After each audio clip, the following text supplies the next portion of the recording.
Assalamualaikum warahmatullahi wabarakatuh. Selamat pagi semuanya. Pada kesempatan kali ini Ibu akan membahas kembali kelanjutan dari diagram UML. Kalau sebelumnya itu kalian sudah mempelajari mengenai beberapa diagram utama yang harus benar-benar kalian pahami, karena nanti akan kalian praktekkan, bahkan nanti akan digunakan sampai dengan tugas akhir nanti gitu. Nah, seperti mulai dari activity diagram, use case diagram, class diagram maupun sequence diagram. Itu beberapa diagram yang benar-benar harus kalian tahu dan benar-benar kalian paham mengenai bagaimana cara membuatnya. Kalau untuk pertemuan selanjutnya ini mungkin hanya sebagai tambahan saja mengenai beberapa diagram UML yang akan kita pelajari gitu. Ya, kali ini Ibu akan melanjutkan mengenai pembahasan yaitu package diagram. Di sini ada istilah package. Package itu bisa dikatakan juga sebagai suatu folder. Jadi kalau misalkan dalam bahasa pemrograman Java, istilah package itu biasanya diimplementasikan dengan suatu folder. Nah, kalian mungkin tahu ya, kalau folder itu biasanya bisa juga berisi di dalamnya folder-folder yang lain ataupun juga berisi dari file-file yang lainnya ya, yang memiliki berbagai macam tipe data ya. Jadi sebenarnya cara kerja dari package ini hampir sama dengan folder. Jadi mungkin kalian bisa mengilustrasikannya ya. Oh, folder itu seperti itu. Jadi package itu juga sama seperti folder begitu. Nah, kemudian kalau untuk package diagram itu sendiri itu di sini diartikan sebagai sebuah kelas diagram yang hanya menunjukkan package. Jadi yang ditunjukkan itu dalam sebuah kelas diagramnya hanya package atau foldernya saja gitu. Nah, ini ada salah satu contoh. Ini adalah merupakan package. Nah, ini adalah nama package ya. Nama package-nya di sini misalkan A. Nah, di dalam package A ini memiliki beberapa package atau folder seperti system dan frameworks ya, ataupun ini nanti bisa berisi suatu file-file ya, namanya package atau folder. Itu penggambarannya seperti ini gitu ya. Oke. Nah, kemudian untuk elemen-elemen dalam package diagram itu sendiri, nanti di sini hanya ada dua. Yang pertama adalah package, yang tadi ya, yang ini seperti yang sudah Ibu contohkan, package. Ya, package ini biasanya digunakan untuk menyederhanakan dari diagram UML dengan mengelompokkan elemen-elemen yang terkait menjadi satu elemen tingkat yang lebih tinggi. Jadi, misalkan ada elemen-elemen yang sama, ini kita bisa kelompokkan menjadi satu. Jadi kalau misalkan untuk proses nantinya dalam proses pencariannya itu akan lebih mudah gitu ya. Jadi misalkan data A ini berisi apa, data B berisi apa, data C berisi apa. Jadi kalau sudah kita kelompokkan masing-masing, nantinya akan memudahkan kita ya, misalkan dalam mencari data kita itu sendiri. Ya, ini package. Kemudian yang kedua, elemen yang kedua adalah dependency relationship. Untuk dependency relationship ini digunakan sebagai penghubung antara satu package dengan package yang lain ya, dimana dalam dependency relationship ini mewakili ketergantungan antara suatu package. Jika suatu package itu diubah, maka package yang dependent atau package yang bergantung kepadanya itu juga nanti bisa dimodifikasi seperti itu. Kemudian di sini dikatakan memiliki suatu panah yang diambil dari package yang tergantung pada package yang bergantung padanya gitu.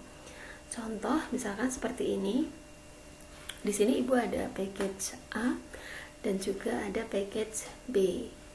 Dimana di sini package A itu bergantung pada package B, karena package B ini merupakan superkelasnya, diibaratkan sebagai superkelas, dan package A ini sebagai subkelas. Ya, jadi ini yang bergantung, ini bergantung kepada B-nya, gitu. Dan untuk cara bacanya itu sendiri, cara bacanya adalah di sini misalkan package A akan menambahkan suatu konten publik dari package B ke A. Jadi cara bacanya adalah dari yang dikasih anak panahnya dulu ini baru ke package sebelumnya, seperti itu. Jadi kalau ini bacanya dari B ke A, gitu. Jangan sampai kebalik ya. Bukan dari A ke B tapi dari B ke A. Oke. Kemudian nanti dalam dependency relationship itu kita bisa menambahkan suatu stereotype ya atau label di dalamnya, yaitu dengan hanya menggunakan dua reserve word ya. Ini yang sudah ditentukan, yaitu ada kata import dan access. Nah, ini kalian harus paham bedanya antara import dan access itu sendiri. Nah, kalau di sini dijelaskan dalam tabel UML relationship ini, jadi kalau misalkan di sini access itu sifatnya adalah private. Kalau di sini import ini sifatnya adalah public gitu. Kalian mungkin masih ingat ya apa itu yang dimaksud dengan private dan public. Jadi kalau private itu kan hanya bisa diakses oleh kelas itu sendiri. Sedangkan kalau public itu bisa diakses di luar kelas tersebut gitu. Jadi yang lain diberikan hak akses untuk mengakses data yang ada di dalamnya, seperti itu. Ya, jadi di sini akses itu private, import itu sifatnya adalah public. Sebagai contoh ya, di sini sebagai contoh untuk penggunaan dari stereotype import dan akses, di sini ada 3 folder ya, ada 3 package, yaitu package Y, package Z, dan package X. Nah, di sini package Y ini di dalamnya juga berisi package-package atau file-file yang lainnya.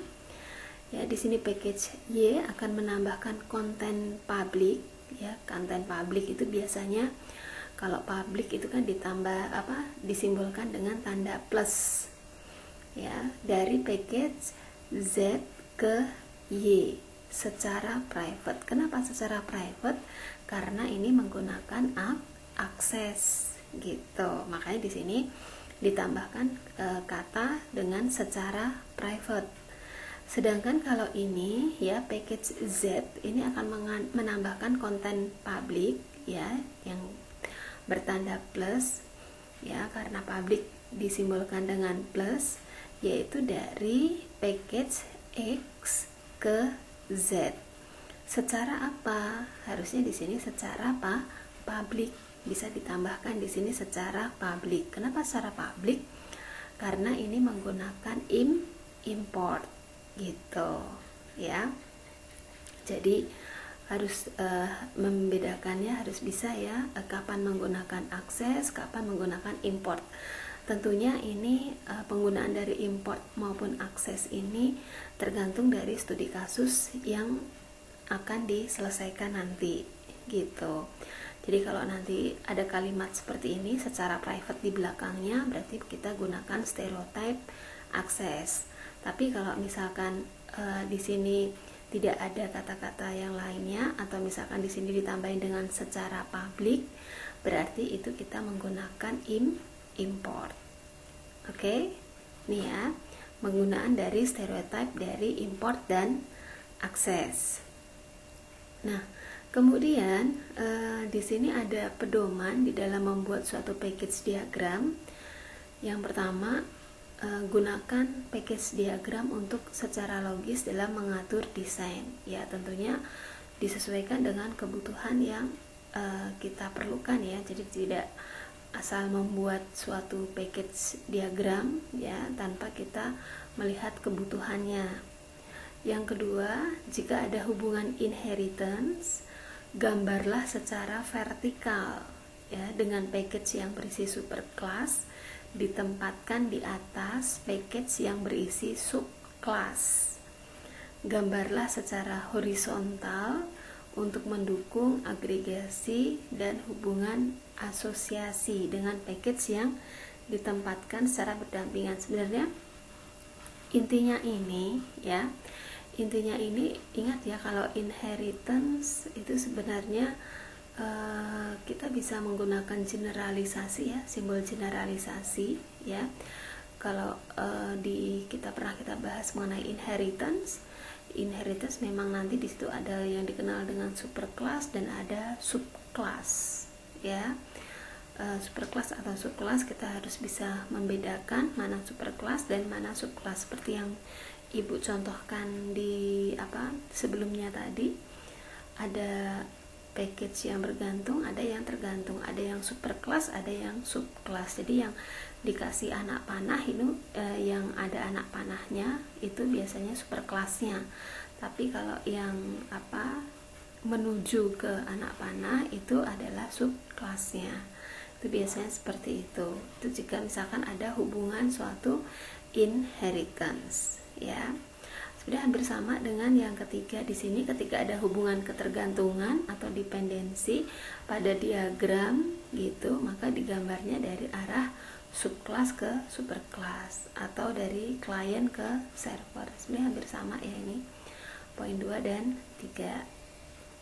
Nah, kemudian yang keempat yaitu saat menggunakan package untuk use case, untuk mengelompokkan suatu use case, di situ pastikan untuk menyertakan aktor dan asosiasi yang ada pada saat use case tersebut.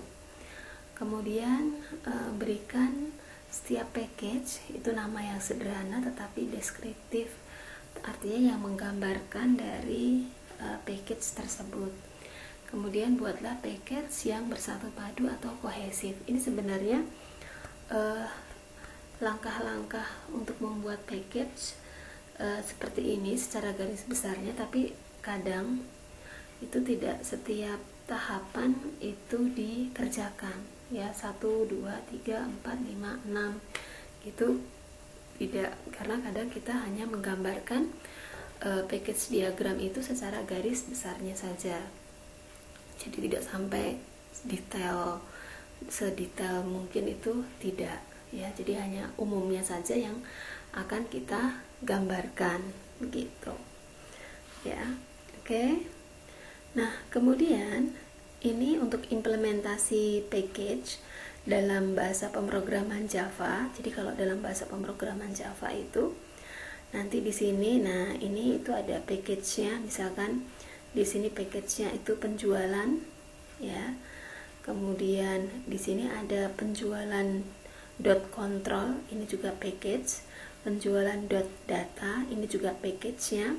Penjualan .form, ini juga package-nya. Jadi ini ada beberapa file di dalamnya. Kalau penjualan control, ada barang controller, ada detail controller, ada transaksi controller, dan juga ada user controller, misalkan seperti itu. Nah, dari package-package ini kita bisa sederhanakan ya menjadi seperti ini ya. Ini adalah package dari control ya, kemudian ini package data, dan ini adalah package form ya.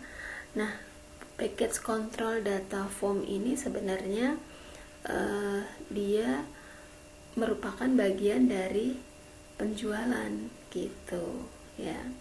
Di sini kalian lihat source-nya ini dari penjualan di sini ya.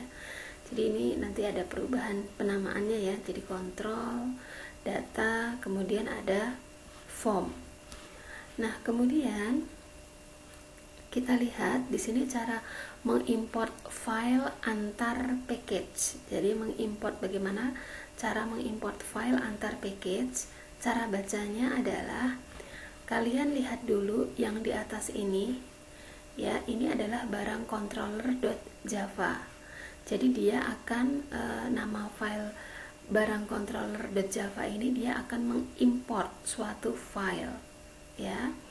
Dimana kita lihat di sini yang dikasih tanda kotak merah ini, di sini ada tulisan import penjualan.data.barang. Itu artinya, ya, di sini kalau penjualan.data.barang itu kita ambil yang barangnya itu sebagai filenya.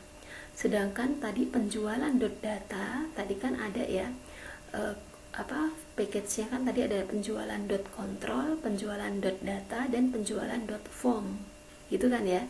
Nah, ini barang ini sebagai filenya. Makanya di sini dibacanya adalah file barang controller, ya. File barang controller dia akan mengimport file barang.java yang ada di dalam package penjualan.data. Jadi artinya file barang ini itu ada di package atau ada di folder penjualan.data. Kalian perhatikan lagi ini, ya. Nah, ini kan tadi kan ada beberapa beberapa file yang ada di dalam package. Ini package-nya ada beberapa, ada penjualan.control yang berisi barang controller dan yang lain. Terus ada penjualan.data, ini juga package-nya. Isinya ada barang, detail transaksi. Kemudian di sini ada penjualan.form. Di dalamnya di sini ada form barang, form laporan, form login, form transaksi dan yang lainnya. Nah, ini kalian benar-benar harus paham dulu di sini mana package, mana file, ya. Jadi kalau misalkan di sini Ibu menuliskan penjualan.control.barang controller, itu artinya adalah bahwa file barang controller itu ada di dalam package penjualan.control. Kemudian kalau misalkan Ibu menuliskan ini penjualan.data.transaksi, itu artinya bahwa file transaksi ini ada di package penjualan.data. Kemudian kalau misalkan Ibu menuliskan gini penjualan.form laporan misalkan, berarti itu artinya form laporan ini ada di dalam package penjualan.form. Nah, itu harus paham dulu, ya. Baru nanti kita ke sini. Jadi cara bacanya yang mau melakukan import itu adalah barang controller. Nah, barang controller ini mau mengimport apa? Yaitu akan mengimport file barang yang ada di dalam package penjualan.data. Seperti itu. Oke. Nah, ini contoh yang lain lagi. Nah, sekarang kalau di sini adalah ada file detail controller, ya. File detail controller ini dia akan mengimport nih file detail transaksi. File detail transaksi yang ada di dalam package apa? Yaitu penjualan.data. Ingat ya tadi ya. Oke. Kalau untuk detail controller itu sendiri ada di package apa? Detail controller itu sendiri ada di package penjualan.control. Nih, kalian perhatikan. Barang controller ada di dalam package apa? Penjualan.control. Oke. Jadi harus tahu bedanya ya. Kemudian di berikutnya di sini adalah transaksi controller ini, ya. File transaksi controller dia akan mengimport file ini, file transaksi yang berada di dalam package penjualan.data, di mana file transaksi controller ini berada di dalam package penjualan.control. Oke. Nih ya, ini sebenarnya simple, tapi kalau tidak paham mungkin agak susah nanti dalam memahaminya gitu. Jadi benar-benar kalian harus tahu ya cara bacanya nih. Ya, nanti kalau ada yang kurang paham silahkan bisa ditanyakan. Nah, berikutnya lagi. Nah, sekarang user controller.java ini ada di dalam package mana? Oh, user controller Java itu di dalam package penjualan.control. Terus cara bacanya bagaimana? Apa yang diimport? User controller.java, user controller ini dia akan mengimport file user yang ada di dalam package penjualan.data. Acuannya tadi ya, di awal tadi yang sudah Ibu jelaskan tadi. Selanjutnya di sini ada file form barang. Nah, file form barang ini dia akan mengimport ya file penjualan.java yang ada di dalam package penjualan, kemudian file barang controller yang ada di dalam package penjualan.control, dan file barang yang ada di package penjualan.data. Ini ya. Dan form barang ini sendiri itu ada di dalam package penjualan.form. Oke. Ya. Nah, berikutnya di sini form user. Form user ini, file form user ini dia akan mengimport file penjualan yang ada di dalam package penjualan. Kemudian di sini mengimport file user controller yang ada di package penjualan.control, dan akan mengimport file user yang ada di dalam package penjualan.data. Oke, dan form user itu sendiri ada di dalam package penjualan.form. Oke ya. Nah, berikutnya di sini, nah ini cara bacanya bagaimana? Berarti form transaksi ini dia akan mengimport file penjualan yang ada di package penjualan, file transaksi controller yang ada di package penjualan.control, file transaksi yang ada di package penjualan.data, file barang yang ada di package penjualan.data, file barang controller yang ada di package penjualan.control, file detail transaksi yang ada di package penjualan.data, dan file detail controller yang ada di package penjualan.control. Seperti itu. Dan form transaksi itu sendiri ada di dalam package penjualan.form. Oke ya. Ini ya, harus benar-benar paham, sudah banyak contohnya. Jadi kalau misalkan ada yang belum paham nanti bisa ditanyakan. Oke. Nah, sekarang ini contoh dari penggambaran package tadi. Tadi kan ada 3 package. Nama package-nya tadi adalah, yang utamanya adalah penjualan. Ada penjualan.data, ada penjualan.control, dan juga ada penjualan.form. Jadi ada 3. Jadi kalau seperti ini berarti cara bacanya yaitu dari data ke kontrol, kemudian dari kontrol ke form, kemudian dari data ke form. Tadi secara import berarti secara public. Oke. Ini ya, harus bisa. Nah, kemudian di sini yang bisa juga di sini dalam penggambaran package diagram itu tidak mencantumkan stereotype seperti yang contoh sebelumnya ini. Ini kan ada stereotipnya yaitu import. Nah, kalau contoh yang selanjutnya ini tidak ada contoh tidak menggunakan stereotipnya. Nah, ini tidak masalah ya. Oke. Ya. Ini mengenai package diagram. Nah, kemudian mengenai tugasnya ini sebenarnya sudah pernah kita bahas ya, dan sudah dikerjakan oleh beberapa teman kalian kemarin pada pertemuan sebelumnya. Dimana di sini untuk diagramnya ini terdiri dalam membuat package diagram, itu terdiri dari 4 package, yaitu ada customer package, order package, book package, dan shopping package. Nah, di sini ada ketentuannya. Oh, kalau customer package itu nanti akan menambahkan konten publik dari order package ke customer package. Jangan sampai salah ya, anak panahnya. Ini kuncinya di sini, dari order package ke customer package. Ya. Kemudian yang kedua, customer package nantinya akan menambahkan konten publik dari shopping package ke customer package.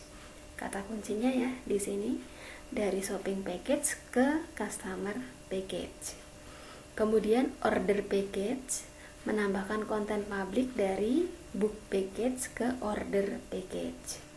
Dan shopping package akan menambahkan konten publik dari book package ke shopping package. Jadi ini kalau misalkan kita gambarkan package diagramnya itu seperti ini. Nah, penggambarannya tadi di sini dijelaskan tidak menggunakan stereotype ya, tanpa stereotype misalkan. Jadi hanya seperti ini ya penjelasannya. Jadi di sini nanti ada customer ya. Di sini customer, package customer itu akan menambahkan konten publik dari package order ke customer. Package customer akan menambahkan konten publik ya dari package shopping ke customer. Kemudian package shopping ini akan menambahkan konten publik dari package book ke shopping. Sedangkan package order ini akan menambahkan konten publik dari package book ke order. Jadi seperti ini penggambarannya. Oke. Nah, ini ada beberapa soal latihan nanti seperti ini. Jadi bisa nanti coba kalian lihat, kalian kerjakan ya. Beberapa soal pilihan ganda. Oke. Iya. Ya, ada banyak soal. Nanti mungkin bisa buat latihan ya. Oke.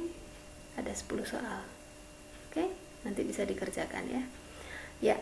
Jadi materi mengenai package diagram ini seperti ini ya. Kalau misalkan nanti ada yang masih kurang kalian pahami, bisa kita diskusikan bersama-sama ya, mana yang kurang paham nanti bisa ditanyakan ke Ibu. Baik, Ibu cukupkan sekian dahulu. Terima kasih semuanya. Assalamualaikum warahmatullahi wabarakatuh.